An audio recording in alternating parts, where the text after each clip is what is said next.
Hello, Ninjas. Larry Kendall here with your weekly Ninja Action Tip. I'd like to offer you 3 questions for buyers. And I think when you work with a buyer, don't assume anything based upon their age, for example, or how they're dressed. The 3 questions are this. Number 1, what do you earn? Number 2, what do you have? And number 3, who do you know? Now, you wouldn't necessarily just ask it that way, but you need to determine that. You need to determine their income. You need to determine their resources or their assets, and you need to determine who they know. Let me give you a couple of examples. I was renting one of our rental properties to 4 college students, and one of the students was the one who always brought the rent in every month. And he came in to bring the rent in one day, and he says, Mr. Kendall, I think that I should really be buying a property rather than paying rent. Now, he's a college student. And I says, well, Randy, you need to have income for that. And he says, I have income. I said, really? Tell me about that. He says, my income is $27,000 a month. He had a trust fund. I said, let's go find a house. So don't assume just because they're a college kid, they don't have income. I also had an elderly couple walk into the house or walk into our company one day. And they said, we've just been down the street. There's another real estate company 2 blocks down. We were there, but they told us we couldn't buy a house because we didn't have an income. We live on Social Security, and they said our income wasn't big enough to buy a house. And I said, well, what other resources do you have?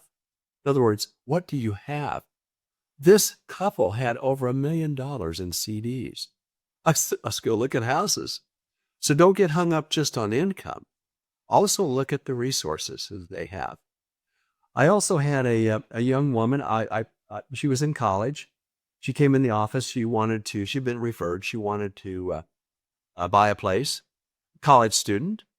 And I said, do you have an income? No. Do you have any savings or resources? No. But I asked her, who do you know?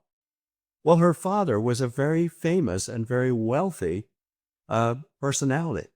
And I said, let's go look at houses, because Dad was going to be really the buyer of the house. What does all this mean? What this means is that right now with the high interest rates, what I'm seeing is this. A lot of people are finding alternative ways to help buyers buy houses. About 25 to 30% of the homes that are selling right now are selling for cash. One of our submarkets here in northern Colorado is over 50% of the homes sold last year sold for cash.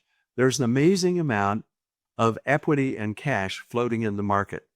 In fact, about 70% of the people who own a home in the United States either own it free and clear, or they have more than 50% equity. So they have the resources that they can tap to pretty much do whatever they want. The other thing to consider, the baby boom generation, my generation, controls $80 trillion worth of wealth, which is estimated to be about half the entire wealth of the country. And what are they doing with that? What I'm observing, many of them are helping their kids and their grandkids buy houses. You'll see some 30-something couple go out and pay $1 million for a house, and they'll pay cash for it. You go, where did they get that money? If you swim upstream, you'll discover probably there was mom, dad, or grandma and grandpa involved in that deal. Open up your mind to the resources available to your buyers to help them buy a house. That's your action tip for the week. Make sure you know what they make, what they have, and who they know. The system works when you work the system.